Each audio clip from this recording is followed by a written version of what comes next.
Hey,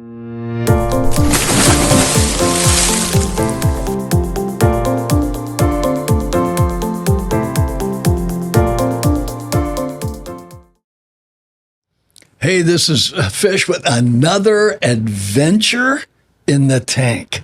And so it's an opportunity for me to interview different people, different subjects, but things that matter to us all. And today, my special guest, I've had her on before, not here, but on the radio, and just a great gal, full of passion, full of a concern, not just for what she's been through, but how that applies to others and all the different things attached to it. I have with me Jenna McKaye. Jenna. Thanks for having me. Again, right? Yes. So you're not nervous in the tank anymore. No. You've been in so many times. No, it's all good. Yeah. Yeah, I challenged you to take the high dive and you refused. Yeah. Is there a fear of heights? Yeah, a little bit. Is that what it is? You didn't want to go off the low dive. Yeah. You told me that didn't happen. You In other metaphors, maybe. But. You want to slip into the pool graciously and just float. Yes. Right. So, I mean, I could talk about who you are and what you do, but I'd really rather you did that and then kind of give us an update so you can allude to the story of your life, how you ended up where you're at. You're one of those incredible people that took a tragedy and turned it into a positive for the benefit of others. And so that's my take on it. So you can go right. So a little bit, just a lot of different advocacy work regarding human trafficking. So in various ways, such as like I train first responders, hospitals, law enforcement, schools, radio personalities. Yeah, just the public in general. How to identify victims of sex and labor trafficking and how to respond with trauma-informed care.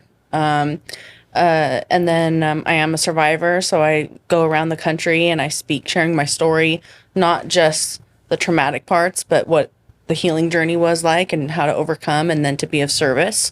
And then I started the Jenna McKaye Foundation in 2016 to offer support and resources to victims, get them connected to therapy, to safe homes. We've flown to other parts of the country and flown them to a safe home where they go for a year-long program and get the healing and services they need. And we've provided equine therapy to them, mentorship. We've hired them to come to trainings and share and have a voice in that room. And then just consulting. I get to serve on the board for a great organization in Montana and another one in New York and work with people across the country that are doing really amazing work. So when I first had you on, it was a long time ago, there was an organization here called Restoration Railroad. Thank you. Restoration Railroad. And it was a little gal who came in and talked about it. And I remember when she first told me, I was like, to be honest, I was one of the many that think, oh, that happens in a foreign country, or, oh, that might happen in New York or L.A., but that doesn't happen here. Mm-hmm. And she said, no, Fish, it happens right here in our community. And to be honest, I kept thinking, is that really true? And then I started bringing you on the air, and we kind of formed a friendship where I said, Jenna, just let me know what's going on, mm-hmm. because I began to realize it didn't matter if I understood it. I've not been a victim, right? Haven't been, right? It matters that it's real. And how do we not just bring awareness, but how do we recognize what we can do? Mm-hmm. And I was impressed in the first times in talking with you, because you weren't just, it's here, it's, this is what we're doing. And I didn't even know how long ago that was. Do you remember? I think maybe 2017, 2018. I don't know. Talking right around there. I don't know. It's been a few years. So. Well, you haven't aged. I apparently look older. So it's just how it works. But you were actually told the story about when you were trafficked. Mm-hmm. And I was kind of blown away because it was very subtle. I think you said you just graduated high school. You were in college? I was still in high school. Oh, still in high school. Yeah. So the thing is people, first when they find out, oh, it happens in every area of the country, big cities, small towns. And then when they think of it, that one movie they saw that one time, when in reality, it looks different in every city and every community based on the culture and the vulnerabilities of that community, and then the individual's vulnerabilities. That's what the trafficker preys on. And so there's over 25 ways that somebody can be trafficked. And so... so we all think they just grab them and forcibly throw them in a van. They put the black hood over their head, yes, so they don't know where they're going. And I think that's what we think it is. And again, it only happens in foreign countries. Yeah. Right. And it's absolutely not true. When you told me your story of how subtle it was relational. And I was like, what? Yeah. And that's got to be frightening from the standpoint of it's a trust issue. Mm-hmm. So I'm going to get in your life, gain your trust, and then I'm going to abuse you. I'll slowly gain your trust and then slowly push boundaries. Is that common? That's the tactic. That's what traffickers, there's all different tactics they use, yeah. But going back to, the kidnapping, that's what people think. When I spoke to a local high school, I went to 8 classes, and I started every presentation asking them when they heard the term human trafficking, what do they think of? And they all said kidnapping, white man. Yeah. And I said, well, I knew you were going to say that, but according to the FBI, less than 1% of trafficking victims, it's through kidnapping domestically. That's not how they do it. It's fraud, coercion, and trickery. And so, and I wasn't a kid that you would think that was going to become a victim of trafficking. I had 2 parents at home. Dad was a farmer. Mom was a teacher. We lived in a nice community in Southern California. It was said to be one of the safest communities in the state. At 12, I was training to play college volleyball, hardcore training, weightlifter from the Angels. I played club, competitive volleyball, to follow in one of my big sister's footsteps, who got a scholarship and played in college. And I could see where my life was headed. And in my private Christian school, that is also where I met my trafficker. And he was 1 grade older than me. And he graduated a year before me. He got involved in a lot of criminal activity and lured me out of high school my senior year. Learned about trafficking through the criminal activity and through the people he was surrounded himself with, and figured all the criminal activity he did was to make money. And he discovered that he could make money by selling me. So he was obviously persuasive. I had no idea what I was walking into. And so when you say they're predators, so your vulnerability was being naive. No, that was a big one. Having no idea. No real education on, let alone, red flags, domestic violence. Definitely wasn't talked to about trafficking. Did anybody in your family, Jenna, say, I don't think this is the right guy? Oh, they didn't show up. He married me, it wasn't, people say, oh, you were your husband and you were in love. That's not the story. Just because we were married, that was his way of controlling and keeping me. One of the things he did. But nobody showed up to that. My family was very worried. Definitely thought domestic violence was at play. Did not like the guy. My dad had a few words with him on numerous occasions before he started trafficking me. And, my trafficker didn't take me to other countries or states or other cities. He didn't move me around like a lot of traffickers do. But he went through great lengths to separate me from my family and support system. I would see that'd have to be possible. So that would have to I happen. was 10 minutes down the road from my high school and my family. But, he went as far as my dad would come in. I was working normal jobs, right? He'd check on me. There was clear signs that trauma was happening. I was 100 pounds. All these different signs. And so my trafficker went and got a restraining order against my dad to keep him away. So, it's just these great levels to make sure that they don't lose, I hate the word, but their product. So eventually your trafficker was caught. No. Oh, I thought you said he was. No. Oh, he didn't get No, caught. I got away after about a year. Oh, okay, so you got away. Got it. Okay. And then I went to an urgent care seeking help. I had a branding, which is a tattoo that traffickers put on their victims to take ownership of them. I was 100 pounds. My hair was falling out. I had all these obvious signs of somebody that had been through trauma and trafficking. Everybody in that urgent care was talking around me. Nobody was talking to me. And I felt the assumptions and judgments, and nobody said, all I needed was somebody to say, Jenna, what happened to you? And you can tell us because we're going to keep you safe, and we're going to connect you to these resources that will help you heal and help you rebuild your life. And I would have been on board. That's all I needed. Yeah. So I left thinking I'll never tell anybody ever. I really thought I could go my whole life. And then I eventually got married to a Marine. We got stationed to Quantico Marine Base in Virginia, had our son.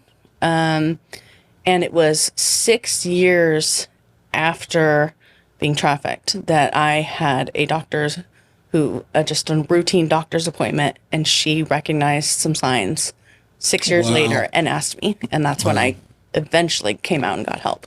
So when you say your trafficker didn't get caught, did you ever actually end up in a conversation with the police? This was the guy. This was his name. This is what happened.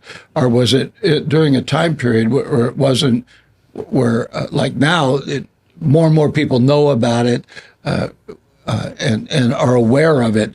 So if that happens, then resources are there to actually go after traffickers. Now, I even hear like a DA running for office will say, I'm going after this, right? And so is that more common now? Oh, more common now. I was trafficked in 2006. Yeah. And the Human Trafficking Victims Protection Act, which defined what trafficking was passed in 2000. So it is just starting to be. Nobody in my community was trained. Yeah. The police officer that arrested me, the people that I went to for help at the urgent care, they didn't recognize what to do in the situation, which were clear signs. Even people that employed me, I've talked to them since. They're like, there was something off. I knew. I just had no idea what to do. But no, he 4 years after I was trafficked, he died, which is, when I share my story over the years, I've gotten a lot of people try to put themselves in the situation and imagine how they would feel, right? Which is impossible to do. But, it's up to the victim to decide how they feel. And I felt, when I found out, I felt angry because I felt like he got away with it. I pictured everybody saying nice things at his funeral. So that journey of healing and forgiving was a whole nother thing. I want to address this because we got a little bit more time. I'm getting to talk to you about things that I've wondered about, right, in conversations we've had. I want to talk about your dad for a minute. Now, I'm a dad, and I didn't have girls, right, which my wife thinks is a good thing because she wants to be the only woman that owns me, right? And so you have girls that own you. And I remember having a conversation after my boys got married and the two daughter-in-laws were in there. And I said, they don't own me. And both of them at the same time said, yes, we do. Right? It's like, wait a minute. But how was the restoration with your dad? It was obvious that he cared enough, like a dad would. I'm going to step into this. Yeah. And so how was that when you were able to finally sit down with your dad? Well, it's, when he was served the papers, and I still don't know if he knows this part, but when my trafficker had somebody serve him the papers for the restraining order, we were down the street watching. He was making sure it was happening. Wow. And I remember thinking of things like, he's a hunter and he has to get rid of all his guns. He can't come near me or he'll go to jail. Oh, man. And then the feeling as the victim, like, oh, I can't even call home. That's what it made me feel like. And when I was living in Virginia, after going to that doctor's appointment, a few months later, I had a breakdown, went to the emergency room, and then was sent to a psychiatric hospital. And because I had undiagnosed complex PTSD. I mean, for 6 years living with that, I had no idea. I knew something was wrong. People don't understand post-traumatic stress because we have a akin to, and World War One, they called it shell shock, and then they had a name for it. And after Vietnam, it was PTSD. But they don't understand that post-traumatic is your body's way of dealing with that trauma while you're in it, and then somehow your body thinks you're ready to face it, and it boom shows up. Well, and you feel like you're in that moment. Yes, I'd be driving, and I'd see one of the cars he used to have, and I remember I'd be in that car again.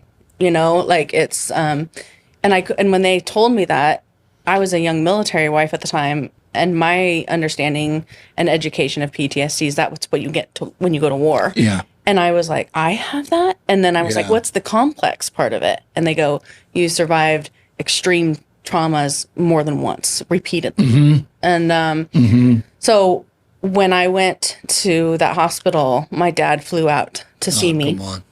And part of my healing, this was a hard day. Yeah. And I wrote a lot of it down, and I had to tell him what happened to me. And not in too much detail, but there was some. So that he really knew. And I remember looking up at him, and his eyes were like shaking, and he was like this. He just could not handle it. And I found out from my son's father that when they got out to the car after that, he said, I want to kill him. Let's go. And he goes, John, he's already dead. Yeah. Yeah. See, there's an element of the protective side of fathers. And honestly, Jenna, I think it's supposed to be there. I mean, I'm that way. If people work for me, don't mess with them. You can do what you want to me, but don't touch anybody that works for me or my friends or, especially my family. It's just the way it is. But, and again, I didn't have a daughter, but I'd have sat in the car with your dad and said, I'll get the shovel. Yeah. We'll do it. Because there's such a clear thing that it's like, look, I believe in justice. I believe in fairness. But when something is so obvious, I don't know, but I believe I would have the potential of being a vigilante in that. And they said, well, it's going outside the law. Well, so many times it's been a fact that the law, because of its limited resources, is slow to catch up to things. But Dad's right there. He's right there. And your dad tried to deal with the situation the best he could, but not being able to talk to you, it disabled that connection. Well, maybe there's something I don't know. I mean, but once you told him and he heard the whole story, I believe that. I believe he's like, this has got to be remedied. That's my daughter. And how old were you then?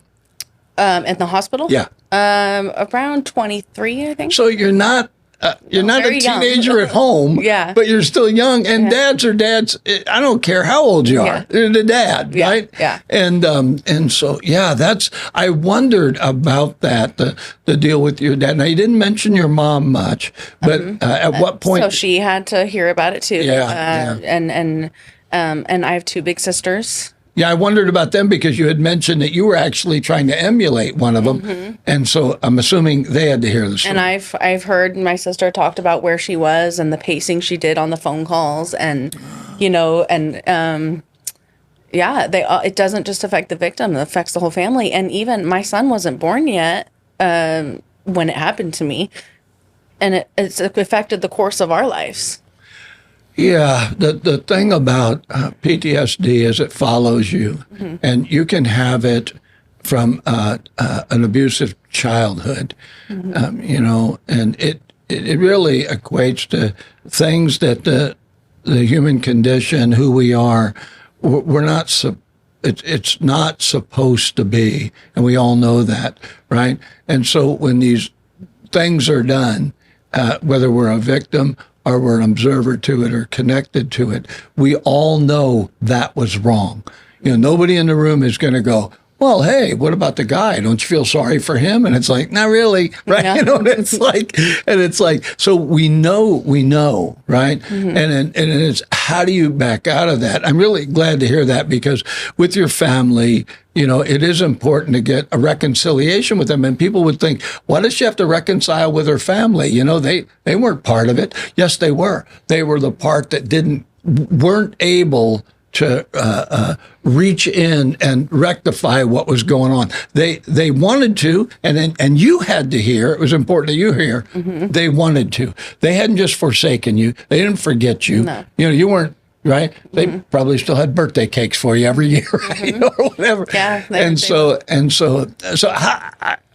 is your dad still alive? Oh yeah, they're very supportive of my work. Well, I was going to ask, talk about things are probably, I mean, we don't like this, but when we go through things like that, it actually bonds us closer together. Do you feel very close to your dad? I feel close. I mean, I feel close in a lot of ways, and the way I feel close to my dad is when I'm around horses with him. Nah. He's an old cowboy. He used to train cutting horses. He's a whole, he's a. I like he's your a dad. Vietnam I've never vet. met him. Yeah. Oh, come on.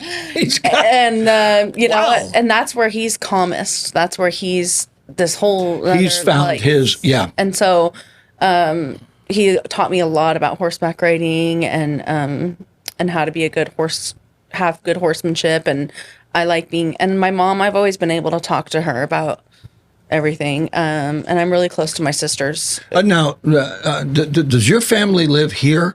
Are they in this area? Yeah, they're in Hallwood. Okay. And so and you live here now, right? I moved here in 2016 to pursue this work. And you're not meeting this beau that you're dating and moving away. No. Because your family will hurt him. Yeah. Does he know that? Yeah. It's Well, no. So you got to stay with family now, right? No, actually, when I moved here, to pursue this work, but I knew that it wouldn't be forever here. Yeah, because it's larger than you. When you find something to do that's bigger than you, it really does. Yeah. The passion to do that overtakes a lot of personal things. Yeah. We'll see where it takes me. There's a job offer in Montana. There's opportunities, but not leaving anytime soon. So. Oh, if I hear you're leaving, I just want you to know, this is personal. I'm calling your dad. Oh, yeah. I'm calling Dad. It's like, Dad, listen.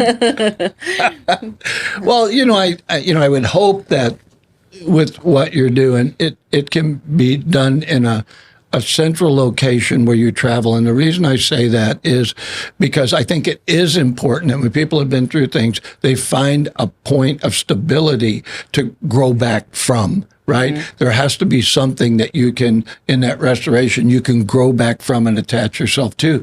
And that's why family was very important. I'm sure not every victim has that. No. You don't have a strong family. And I've built a lot of a support system through people that I work with and mentors and people that have helped me in various ways. It's all accounted for in the book. I've written a book. We're getting close to being finished, and that whole journey is in detail. It's hard, but needful to walk through. So writing the book at points was probably not easy. No, going back to and writing the details. That's the thing. Yeah. People hear survivor and they go, "Oh, hard trafficking." But the details is what's hard. Yeah. That is what's going to be hard parts to read through. But the healing journey, that's the part that I don't want people to forget. Because sometimes when they hear my trauma, they get stuck in it, and I'm not stuck there. Yeah. And I go, I've been with my therapist almost 4 years, weekly, every week, just doing the really hard work. And not just of points where I was a victim, but of things, I don't like this so much about myself. How can I work on myself? Yeah. And that is important because I believe when trauma happens at a young age, we miss a part of maturity. Your brain kind of stops. Yeah, much like a drug and alcohol abuse. You'll see drug guys that are 45 hanging around with 18-year-olds because their social maturity or whatever, it stops. Their capacity to grow through life stops, right? And trauma, those kinds of things, they weren't intended to be part of our life and normal growth, right? Right. And so you have to grow through those things. I know my father died when I was 12, and I left home at 15. And so, all the dynamic of that, I didn't realize it at the time, right? But it really stunted my growth, and I didn't have those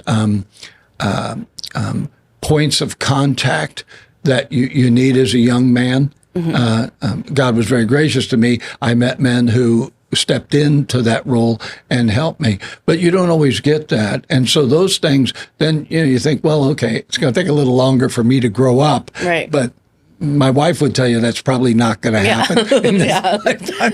I'm not sure I agree with her, but you know what I mean? And so I can see where you say, if I, in my having a counselor, it wasn't just walking through what happened to me. It was walking through that lost time and things that I could improve in my own life that I might have gotten otherwise. And it's a never-ending journey. I told my therapist, I love public speaking and therapy. And she goes, those are two things people don't normally love. I'm like, I'll do them every day.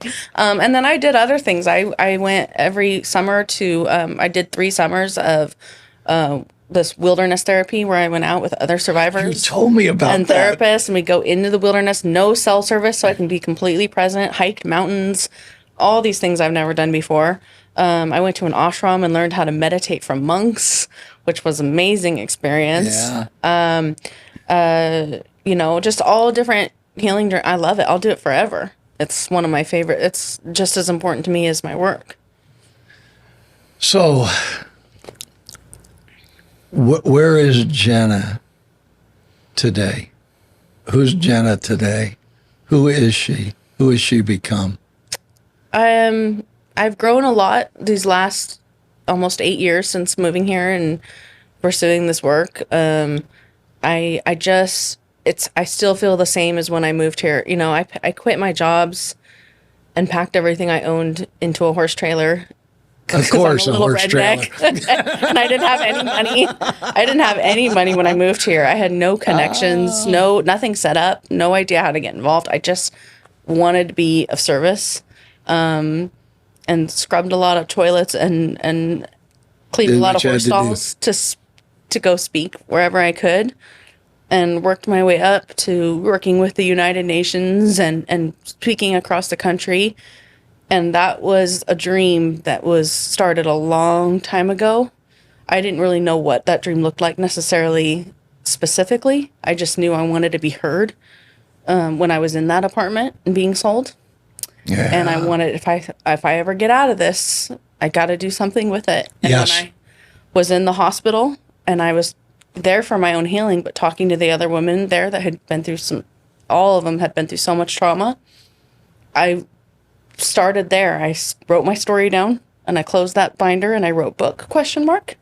And then I thought, I don't know, maybe I can help grow. I was here for my own healing, but the conversations I've had with these women are amazing. And that's just, I moved here and then I sat by Ellis Lake for about 6 months crying, thinking, what did I do? I have no idea. It's not like it just happened overnight. And I'd get a call from my publisher and he'd be like, what are you doing? I'm like, oh, I'm mopping this floor. I got to pay for gas to get to the hospital training. And he goes, oh, keep doing it. It's great for the book. I'm like, oh, I'm glad everyone's going to get so much entertainment out of this. It's not fun. But that's just what passion does when you are so eager. You do what you need to do Yeah. till you get where you need to be. I started all of it I didn't have a laptop. I had a track phone and it didn't get cell service What on year the was ranch. 2016. When did you meet me? When I brought you on the air? 2017 or 18. So I started with nothing, and I would drive to the levee because I didn't get service on the ranch to take phone calls. I mean, that's just when people go, oh, I don't know how to start. I don't have and you have all the resources if you start with what you have when you are called to do it and you feel it. Yeah. Yeah, it's an amazing, there's things we don't think we'll ever live through. Yeah. We get on the other side and we realize, I lived through that. But that isn't the end. No. Right? Because if it doesn't have purpose, there's a scripture that says all things work together for good to those that are called, right, by God's purpose. And that's really hard to swallow, when you think this was for good. Well, I do think there's a factor in there that says, what choice will you make? And you're absolutely right to say, even when I was in it, this is going to be valuable. Right? I don't like it now. It's wrong. but I believe this can be used. And then even later as you're coming through, and I think it's going to be that way really for the rest of your life, right? Because now you have something to give to others, and you can probably, if I was going to put that in one word, hope. It's knowing, look, I survived. I may walk with a limp, but I survived. And you can too. And there is a future beyond what happens to you. And I feel like with the whole issue, I wanted to ask you this. I'm not asking you to give me a name. I want to make that very clear, right? But have you met people in high-level positions that you've talked to that seem absolutely resistant to acknowledge that trafficking exists and feel like they have any obligation to utilize their position to move in that cause? All the time. Even when I first moved here, I already knew the answer, but I went around to different professionals and just the public asking, hey, what's trafficking like here? Every person that I talked to said, oh, that happens other I places. was one of those. I didn't mean to be, but I was like, you got that it's exists? just, no, if you don't know, you don't know. If you never talked. I mean, I had a CHP officer tell me, oh, that happens in other countries. He didn't think it even happened in the... So if you're not thinking it or knowing it happens here, then you're definitely not identifying victims, and then you're definitely not responding with victim-centered care. And yeah, it would appear as though our area has woke up. They know it exists. I think they're starting, I think slowly but surely, but for me, it took about 4 years to finally really be heard. And then the last 3 finally, but there's been a lot of circumstances where, I'll give you a couple. I spoke a few years ago, a youth pastor had me come speak to his youth group, and it was junior high and high schoolers. And there was like 50 plus kids that showed up. We had a great night.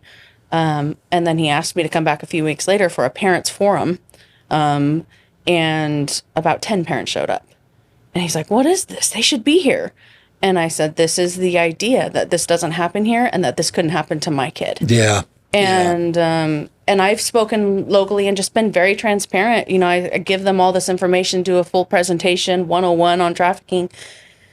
And I said, here's the problem. You are shocked, you're angry, you can't believe what you just heard, but then you're going to walk out that door and never talk about it again. And I know that because for the last 8 years, that's what's happened.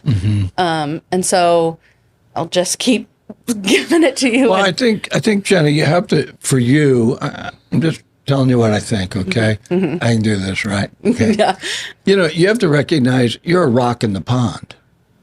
And so at the point of impact, right, you create a large splash, right? The rock in the pond, and then the ripples go out, and you may have caused more ripples than you realize, but you can only see it from the perspective of you're hitting the water. And so when you do events and you speak, always remember you never know who's out there that is going to pick up that mantle and go, wait a minute. And it only takes one. So if every place that you speak, only one, then the rock in the pond, now it's another rock in another pond. Yeah. And so you have to retain that I'm only called to do what I do, and I'm going to make ripples. I'm Jenna McKaye. I know I speak truth, and I'm going to make ripples. You made ripples diving in the tank today, so I know you're capable of this. Well, and that's why I speak, because there's going to be one person in that audience that finds that one girl in their community and makes a difference for her. Or even somebody in there could actually be in the process of being trafficked. By definition, what you said, because you don't know. You don't know where they're at and what they're going through. And I appreciate the awareness. I think, and I could be wrong, but it would appear to me that there's a whole lot more and it's deeper worldwide than we can imagine, right? And because there's money in it. And you mentioned it, and it sounds vulgar, to be honest, to call a person a product. But that's it. And it's now, before it was, well, I can sell this and make money. I can sell this and make money. And, we've all been aware of it with prostitution, right? Those are people, right? And it's like, but this is beyond the pale. Because this is very much, you mentioned labor. I mean, this is a lot. And if there weren't money in it, people wouldn't do it. You mentioned your trafficker had got around an element, and his goal was to make money. And that became his goal. So people then took second place to that, and his sense of humanity dissipated. The longer then it became more selfish. It's about me. I don't really care about you. You're my product. And that's hard for a lot of people to swallow, and so when you go into an area and you're trying to tell them, hey, this is actually going on in your community, I can see them say, oh, that's not happening here. In other words, the people around me aren't like that. Well, it doesn't take that many. So the bulk of the people are probably not traffickers. But to say they don't exist here would just be... And the other part of it is the demand, those that are buying sex. And that is everyday people in the community. It's not some stranger with a mask, right? And the thing is, if you go to polarisproject.org, there's all the stats, but they say, human trafficking is second. What is it called? Polaris Project. Okay. And they do, they run the human trafficking hotline. But they have a lot of statistics on their website and a lot of information, but it's second, human trafficking is second to drug trafficking, probably surpassing it. And I watched this great documentary called Nefarious, and they went around the world and they interviewed victims and survivors, advocates, and buyers and traffickers. And I'll never forget what this trafficker said. He said, I used to sell drugs, but a drug you can sell only once. A human you can sell over and over and over again for at least 7 years. And then he said, I eat, I sleep, and I sit around thinking of ways to manipulate young girls into this life, and none of them stood a chance against me. And that's what we're up against. So I had a friend that I went and did some mission work in Costa Rica. And one day we were sitting in a restaurant, and I'll never forget it, and he said to me, he said, Fish, what do you think the biggest export of Costa Rica is? And I said, coffee, beyond a pale. I'd seen the banana plantations, but I was pretty sure it was coffee. He said, it's people. And then he began to tell me the story of what had begun to unfold for him about people that he had met down there. Yeah. And you're in this, beautiful country and, beaches and the whole thing, right? And you just don't think there's people being captured out of here and sent to other countries. I mean, just crazy stuff, right? And so, and it is having it become, for lack of a better term, becoming not just a social issue to be dealt with, but an issue that is local. See, I can do something about where my feet are on the ground. I can't change Washington, Jenna. I can't change Sacramento. They're going to do what they want to do. But I've always felt, having the radio station, I can bring on who I want and talk about whatever I want, right? And that's why I ask you to come in here, because we've had conversations before, and I've kind of followed you, not on Facebook, but just, right? And we'll have these conversations and you kind of say, hey, Fish, I'm doing this now, and then this happened, and then periodically we brought you in. But when we built the podcast studio, you were one of the first people that I thought, I really want Jenna in. And my thought is that it's not enough to do a one-time thing.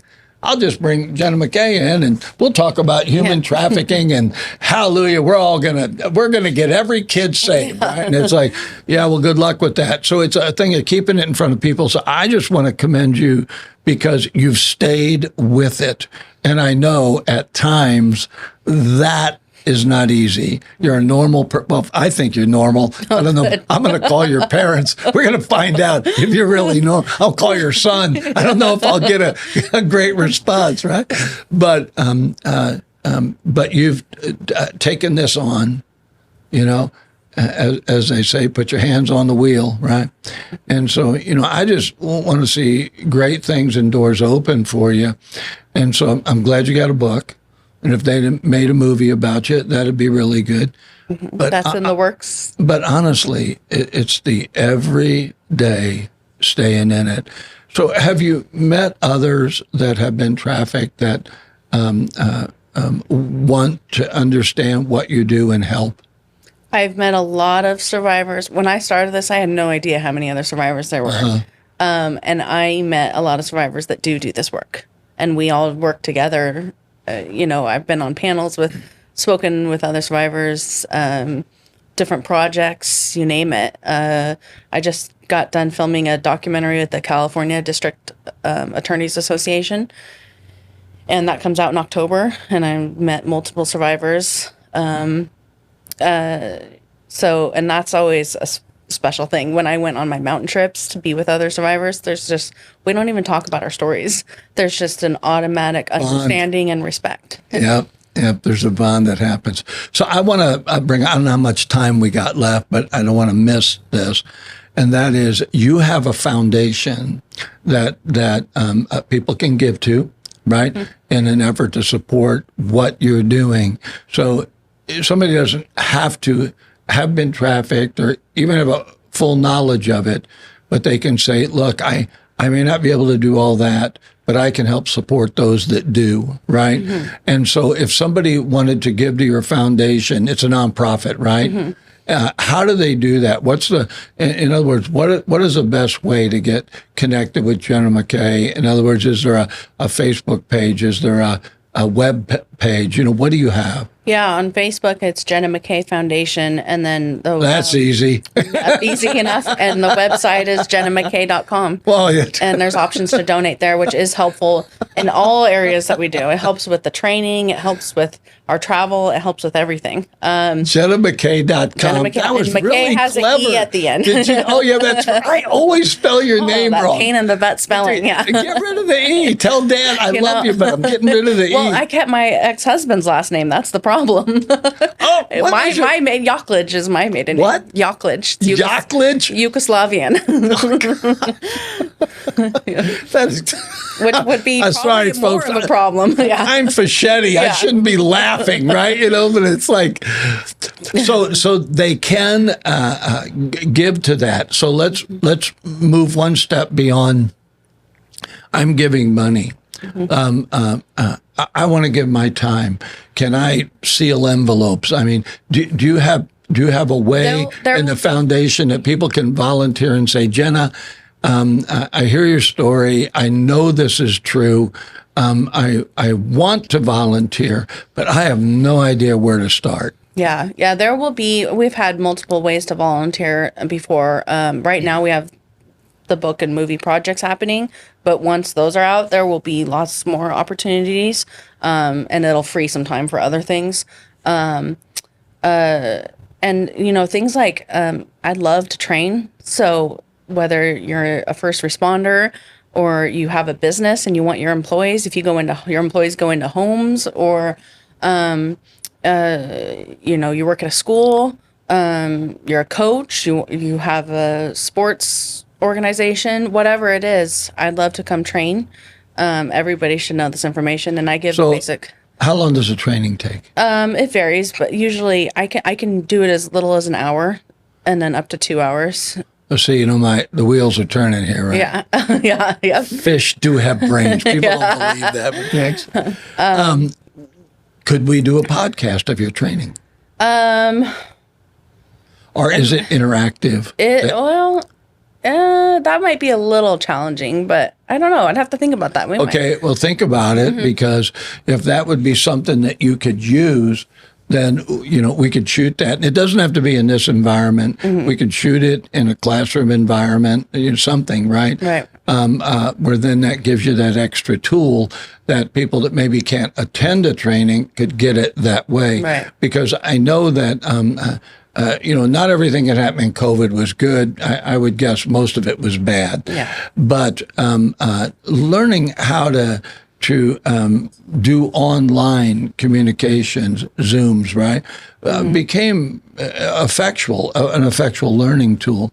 I believe firsthand that when you're with somebody, it's a whole different experience than watching it online. Oh, 100%. But I know that, like with podcasts are very popular. Right. People will find somebody they like, and then they'll they'll watch everything they do, right? Yeah. I don't believe that's happening within the tank, but it may be. I don't know. It could be. We'll find out. We've just started doing them, but yeah, if that were a way, because people getting involved, you mentioned that you do the equine therapy, right? Mm-hmm. And so, what if somebody wanted to donate a horse? I mean, I would set them up with who we do the equine therapy. I don't do it. We just fund it. So I send them to a certified horse therapist, and they get that there.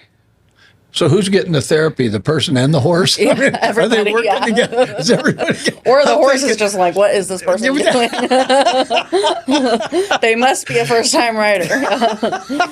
They apparently have never ridden before. They're from the city. Yeah. And I mean, other things, I love speaking and sharing my story, and hosting community events. We just held one back in March. We held one at Yuba College. We had 9 panelists from medical professionals, law enforcement, everybody that works in the field of human trafficking. And then we held another one in July. We had 450 people come. Now, I want to mention, you have a detective from Yuba City PD that has really been a great support to you. Yes. Can I mention who that is? Yes. You mention who it is and thank him. Detective Rounds. Yeah. So I do want people to know there are ones who have jumped on board in their professional capacity, because I mentioned you have ones that reject it. I also want to mention those that have become advocates and friends and said, I know this, I believe in it, and Jenna, I'm in your court, I mean, I believe in it enough. I want to do as much of the airplay that I can and to help. And so I think if enough people recognize, how can I help? And then, I love that, go to JennaMcKaye.com with an E. I mean, really, that's easy breezy. And then they can make a contact with you and then say, hey, I want to be involved. You don't have to have had the experience or even know one that has. But you do need to recognize this goes on, and it goes on in our community. And this will give great opportunity. And then, of course, supporting the foundation permits you to do things over and above just local. You've had to travel, and if they don't pay for that, but your willingness to, I want to get this message out any way I can. And so if somebody had a youth group like Jenna mentioned, or you're out there and you've got an organization, a service organization, any of that, then go to JennaMcKaye.com, Jenna McKaye with an E. We'll get that right, and then let her know. We'd like to have you come speak, and I just think this would be great. Is there anything else you'd like to say before? Just thank you. When you mentioned Detective Rounds, like the doctors I've worked with, the detectives I've worked with, I didn't have that then, but I get to have them now and work with them now. And I always say, I wish somebody handed me a microphone when I was 18, because, boy, I had a lot to say. But I'm so grateful that you hand me the microphone now. So thank you. We will do this a number of times. I do want to thank you that you allow me to ask you questions that I know aren't always easy even now. Mm-hmm. But I think it's important that people understand you're a real person. This isn't a made-up story. You're a real girl with a real story that came out on the other side, and I think it gives people hope. And so I do believe that little girl that was in that situation saying, this needs to be valuable, and then even when you were in I want you to know, I believe, Jenna, what you do and what you've been through is valuable. So thank you for giving hope to others. And before this is over, I'm pretty sure you're going to have a lot more people saying, thank you. Yeah. Thank you for not just making it through and, hearing there's hope for me. Yeah. Because who knows who's out there being trafficked for whatever reasons. Just knowing there's people out there advocating for them has got to be huge. Yeah, that's the reason I do it. It's not fun to be known as the girl that was trafficked, right? Yeah. It's not a fun job to do, but that's the purpose behind it, and that's the hope for it. So, Thanks for coming into the tank. You can get out now, and I have towels. Yeah, so you good. can a dryer for your hair, a blow dryer. Thanks so much for watching. This is Fish, and you've been listening to In the Tank with Fish with Jenna McKaye.